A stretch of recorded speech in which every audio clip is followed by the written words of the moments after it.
La dignité est une valeur qui ne s'achète pas, elle est le socle d'un amour véritable. Voici le chef Adewale, un homme qui fit un choix bouleversant, divorcer de son épouse pour épouser sa domestique. Mais pourquoi un homme délaisserait-il la femme qu'il avait aimée pour quelqu'un que la société considère comme inférieur? Qu'est-ce qui peut pousser à une telle décision? Découvrons la vérité dans cette histoire émouvante, pleine de leçons. Avant de commencer, n'oubliez pas d'aimer la vidéo. Et si vous êtes nouveau, abonnez-vous pour des récits inoubliables de leçons, d'amour et de seconde chance. Le soleil venait à peine de se lever sur les eaux étincelantes de Banana Island lorsque le chef Adewale Oladipo sortit sur le balcon de sa demeure, une tasse de thé fumant à la main. La brise matinale portait le parfum salé de l'océan, et de sa position, il apercevait la silhouette brillante de Lagos au loin. Adewale portait la réussite avec une grâce tranquille. Sa longue tunique blanche, simple et impeccable, reflétait son caractère. Même sans chaîne en or ni bague clinquante, sa présence imposait le respect. En 55 ans, il était parti des rues poussiéreuses d'Ibadan pour devenir l'un des plus puissants magnats de l'immobilier au Nigeria. Pourtant, malgré son ascension, l'humilité l'accompagnait comme une seconde peau. Sa paix, cependant, lui échappait depuis le jour où il avait épousé Abiola. Le claquement sec de talons résonnant sur le marbre attira son attention. Madame Abiola sortit du couloir telle une reine entrant dans sa cour. Elle portait une robe de soie fluide, ses cheveux parfaitement coiffés, son maquillage déjà impeccable, bien qu'il ne soit que 7 heures. Un parfum français coûteux flottait derrière elle. « Bonjour », lança chaleureusement le chef. « Bonjour », répondit-elle sèchement, sans croiser son regard. Il but une gorgée de thé. J'espérais que nous pourrions prendre le petit déjeuner ensemble aujourd'hui. Le chef a préparé. Elle l'interrompit d'un geste de la main. Inutile. J'ai dit que je ne voulais pas de cette nourriture grasse. En plus, je vais au spa plus tard, je ne veux pas me sentir lourde. Adewale soupira. Abiola, j'y ai réfléchi. Nous avons une grande cuisine ici, mais cela fait des mois que tu n'as pas cuisiné. Tu te souviens de nos débuts? On cuisinait ensemble, c'était de bons moments. Elle se tourna vers lui avec un sourire narquois. Adewale, s'il te plaît. C'était autrefois, quand je ne savais pas mieux. Cuisiner. Dans cette chaleur? Avec mes ongles? Non merci. Je suis une épouse, pas une servante. Il soutint son regard. Ce n'est pas une question de servitude. C'est une marque d'attention. Un repas préparé avec soin vaut parfois plus que tout l'argent. Abiola éclata d'un rire moqueur. De l'attention? Ne me parle pas de ça. Tu as de l'argent, non? L'argent achète tout. Engage quelqu'un, engage en 10 si tu veux. C'est ce que font les hommes riches. Ces mots le piquèrent plus qu'il ne l'avoua.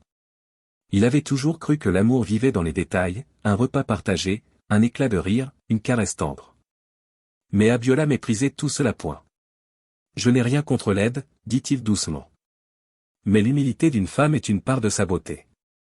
Ses yeux se plissèrent. Tu insinues que je ne suis plus belle? Il répondit calmement, la beauté sans humilité, c'est comme du parfum sur un cadavre. Elle s'évapore vite.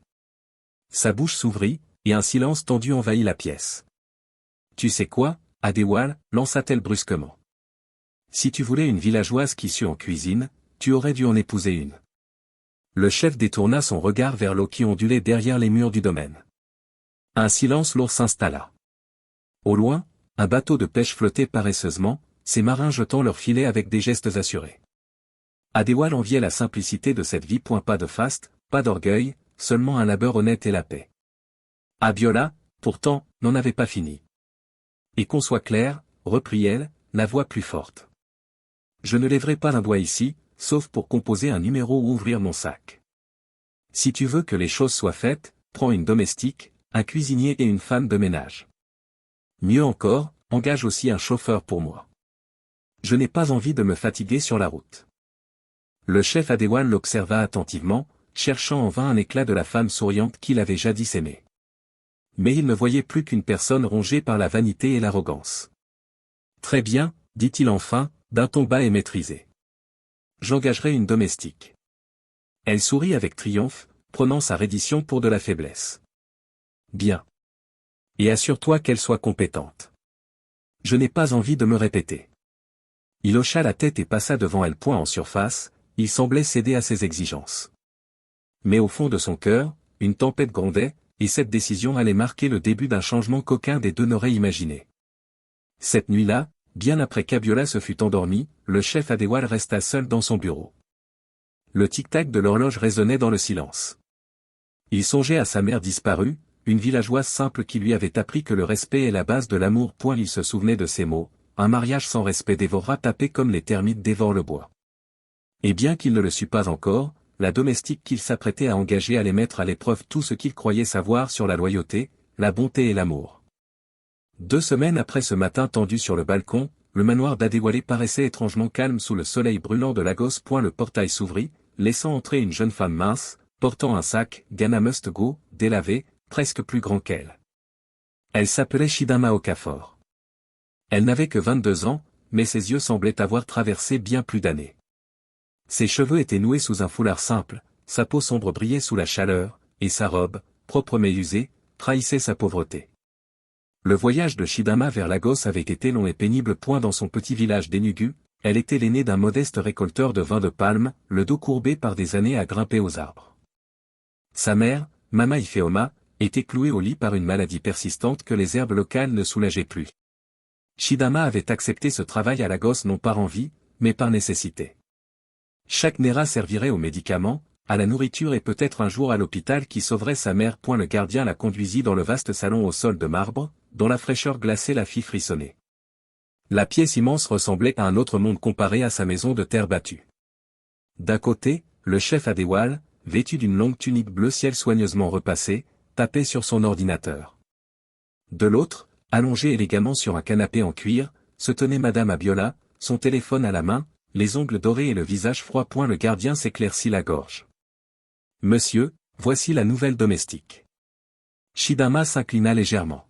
« Bonjour monsieur, bonjour madame. » Adéwal leva les yeux et sourit chaleureusement. « Bonjour, ma chère. Tu dois être Chidama ? » « Oui, monsieur. » Abiola leva à peine la tête. « Tu sais cuisiner, nettoyer et laver. »« Oui, madame. »« Tu peux polir le marbre, repasser la soie sans la brûler ? » ?»« Oui, madame. »« Tu peux aussi rester tranquille et te mêler de tes affaires ? » Chidama hésita mais hocha la tête. « Oui, madame. » Abiola se redressa enfin, croisa les jambes. « Bien. Commence tout de suite. La cuisine est par là. Et fais attention, tu n'es pas dans ton village. » Adéwal fronça les sourcils au ton de son épouse, mais garda le silence. Il observa Chidama poser son sac dans un coin et suivre le chef cuisinier vers la cuisine. Quelque chose dans sa manière, son humilité, la simplicité de ses réponses sans arrogance, le toucha.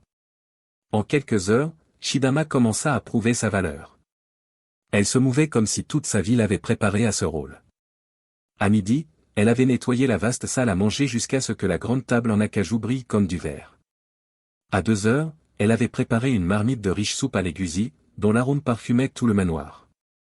Elle avait frotté l'argenterie jusqu'à ce qu'elle étincelle, organisé le garde-manger sans qu'on le lui demande, et balayé les couloirs avec une précision méticuleuse. Les autres domestiques commencèrent à murmurer sur son ardeur. « Cette fille, c'est du feu, » dit le jardinier. « Je n'ai jamais vu quelqu'un d'aussi rapide et soigneux à la fois. » Quand elle apporta au chef Adéwal son déjeuner, du foufou bien chaud accompagné de la soupe à l'aiguisie, il prit une bouchée et s'arrêta. « C'est parfait, » dit-il, sincèrement impressionné. « Merci, monsieur, » répondit doucement Chidama. Abiola, pourtant, resta insatisfaite. Elle huma son assiette et déclara, « C'est trop salé. » Le chef la regarda, surpris. « Pas du tout. Peut-être pas pour toi. Moi j'ai la langue sensible, » dit-elle d'un ton sec, repoussant son plat. Dès ce jour, une routine discrète s'installa dans le manoir. Chaque matin, Chidama se levait avant l'aube, se lavait rapidement et commençait ses tâches. Elle astiquait les rampes, lavait les vêtements, passait la serpillière et préparait le petit déjeuner avant même qu'Abiola ne s'éveille. Jamais elle ne se plaignait, jamais elle n'élevait la voix, et saluait toujours le chef d'un sourire poli. Un soir, après une longue journée de travail, Adéwal rentra et trouva le manoir embaumé d'odeurs de pain frais et de soupe aux poissons. Chidama sortit de la cuisine, un plateau dans les mains. « Bienvenue, monsieur, » dit-elle chaleureusement. Il sourit. « Merci, Chidama. Comment va ta mère? Son visage s'adoucit, ému qu'il s'en souvienne. Elle est toujours malade, monsieur, mais j'enverrai de l'argent la semaine prochaine pour ses médicaments. Adewale hocha la tête. Tu es une bonne fille. Elle a de la chance de t'avoir. Les yeux de Chidama brillèrent. Merci, monsieur. Depuis le couloir, Abiola leva les yeux au ciel. Adewale, dois-tu bavarder avec la servante comme si c'était ton amie? Tu vas la gâter. La mâchoire du chef se crispa, mais il ne répondit rien. C'est durant ces premières semaines qu'il commença à percevoir le contraste saisissant entre sa femme et la nouvelle domestique. Abiola avait tous les luxes du monde, mais aucune gratitude. Chidama n'avait rien, et pourtant elle travaillait comme si tout ce qu'elle touchait lui appartenait. Les premières fissures dans la maison ne vinrent pas des murs, mais de la voix d'Abiola. Chidama, trancha-t-elle dans le silence comme une lame. Où est monté au gingembre? J'ai dit bouillant, pas tiède.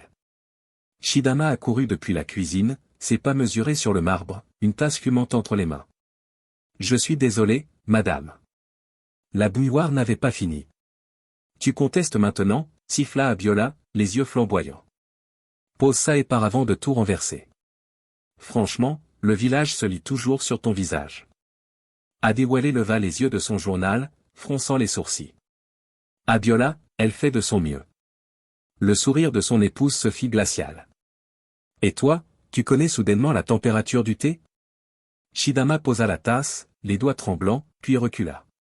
Elle avait vite appris que le silence était son meilleur bouclier. Pourtant, les pics trouvaient toujours leur chemin. Elle vivait au manoir depuis 2 mois, et durant ce temps, elle avait frotté, cuisiné, poli et servi sans relâche. Mais jamais les paroles d'Abiola ne s'étaient adoucies. Le lendemain, la journée débuta à 4h30. Comme toujours, Chidama noua son foulard, se lava le visage dans le petit lavabo des domestiques, murmura une prière pour sa mère, puis glissa vers la cuisine pour commencer le petit déjeuner. Akamu lisse comme de la soie, akara doré et croustillant, le thé du chef préparé avec soin.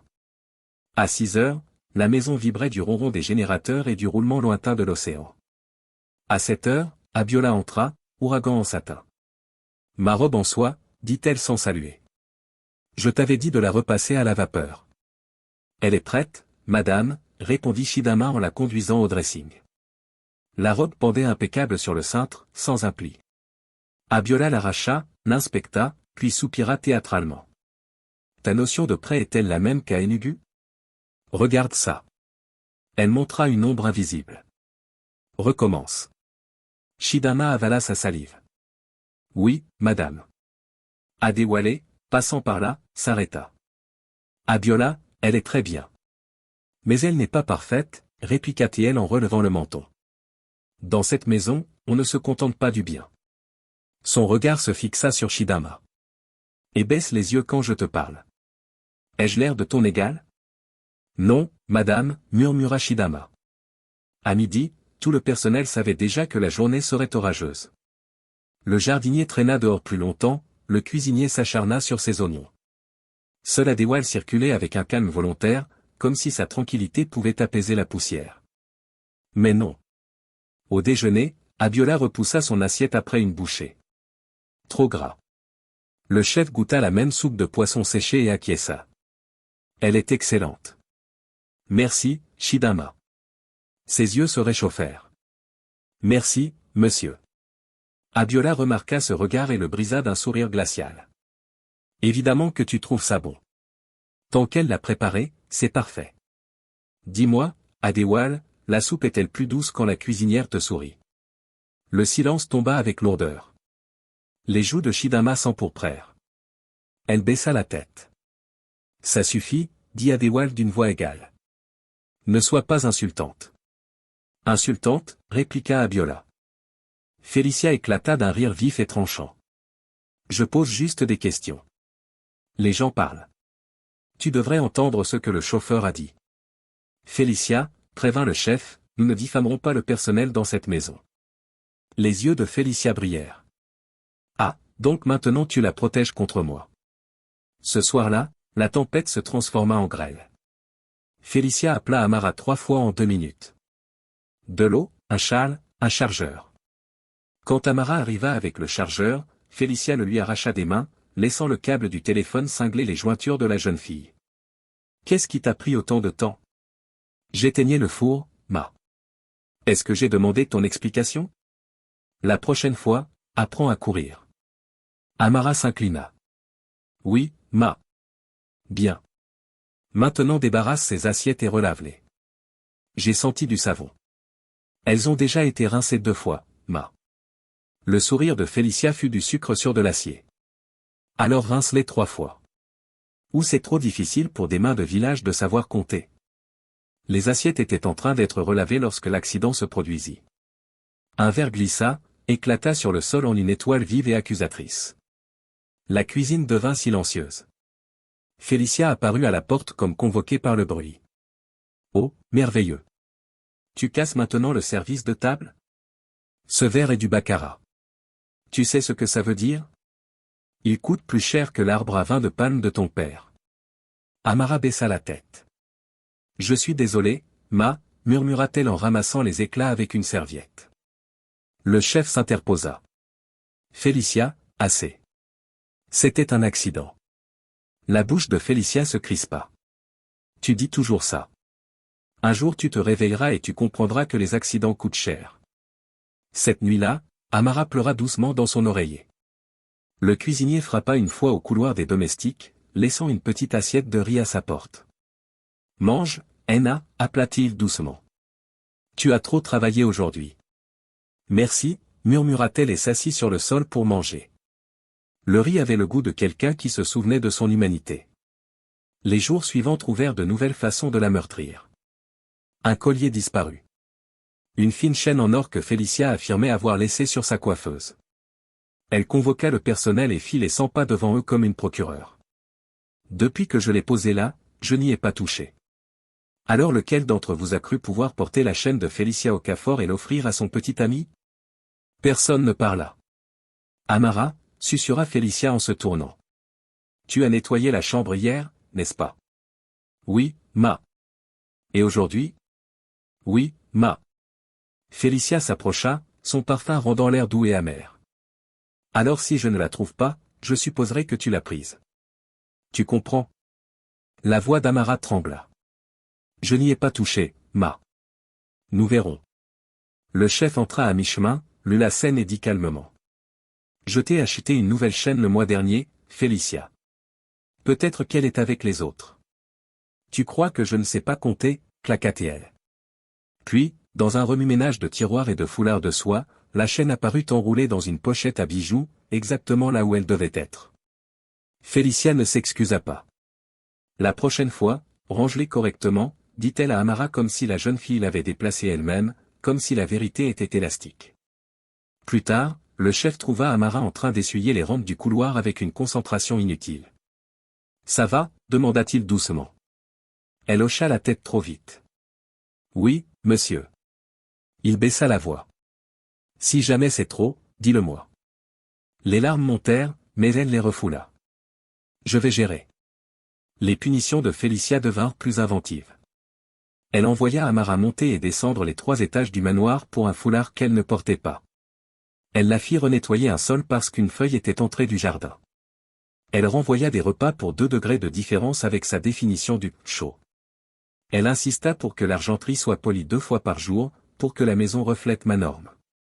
Dans le silence entre les tâches, Amara pensait à sa mère, à cette toux qui résonnait comme des boîtes vides, à la prière murmurée devant une radio bon marché, au jour où elle avait promis, je ne gâcherai pas cette chance. Je combattrai avec douceur. Ce vœu affermissait ses mains, mais la douceur ne la protégeait pas de l'humiliation. Un vendredi soir, le ciel prit la couleur d'une mangue meurtrie. Le chef était retenu par une réunion du conseil. Félicia s'était habillée pour un dîner entre amis, ses lèvres d'un rouge dangereux. Elle appela le repas à 6 heures précises. À 18h05, Amara entra avec le plateau, poisson grillé, plantain, salade comme une œuvre d'art. 5 minutes, dit Félicia froidement, sans lever les yeux. Je suis désolé, Ma. L'assiette vola. Elle s'écrasa contre le mur, poisson et sauce glissant comme une chose blessée. Le son traversa les os d'Amara. Félicia se leva avec une grâce languide. Je t'ai dit que quand je dis 6, je veux dire 6. Le temps n'est pas élastique parce que tu es pauvre. Elle inspira lentement, ses yeux se plissant d'une satisfaction étudiée. Tu sais quoi? Je suis fatigué de me répéter. Peut-être qu'une leçon t'aidera à apprendre. Amara resta immobile, torchon serré contre sa poitrine. Ma? Félicia sourit, une courbe glaciale. Suis-moi. Elle mena le chemin à travers le couloir, passa sous le lustre étincelant, sortit dans le jardin où le vent du soir portait l'odeur d'hibiscus. Le chenil reposait dans un coin ombragé. Les chiens, au loin, observaient avec curiosité. Les talons de Félicia claquaient sur les dalles. Elle s'arrêta devant la plus grande cage et tourna la clé dans la serrure. Puisque tu ne sais pas respecter l'heure, tu vas apprendre à attendre. Assieds-toi dedans. Amara cligna des yeux. Ma, s'il vous plaît. La main de Félicia désigna la cage ouverte. Sa voix devint claire comme un après-midi. 1 heure. Pas d'eau, pas de nourriture. Si tu bouges, tu es renvoyé. Le vent retint son souffle. Devant, un klaxon retentit au portail. Amara regarda la cage, ses barreaux de métal, le sol de béton, l'odeur sèche de croquettes et de poussière. Sa dignité vacilla comme une flamme fragile. Elle pensa à son emploi, à sa mère, aux médicaments prévus la semaine suivante. Elle entra. La porte claqua. Félicia tourna la clé, la glissa dans sa pochette et vérifia son reflet dans la caméra de son téléphone. Bien. Apprends à être en avance la prochaine fois, dit-elle en s'éloignant, laissant le jardin avaler le bruit de ses talons. Amara ramena ses genoux contre sa poitrine. La soirée se rafraîchit vite. Au loin, la mer murmurait. Elle mordit sa lèvre et refusa de pleurer. À exactement 18h45, le portail s'ouvrit. Le SUV du chef Ebenezer roula dans la cour. Il sortit, desserrant sa cravate, portant la fatigue du jour comme un manteau qu'il s'apprêtait à enlever. Chaque être humain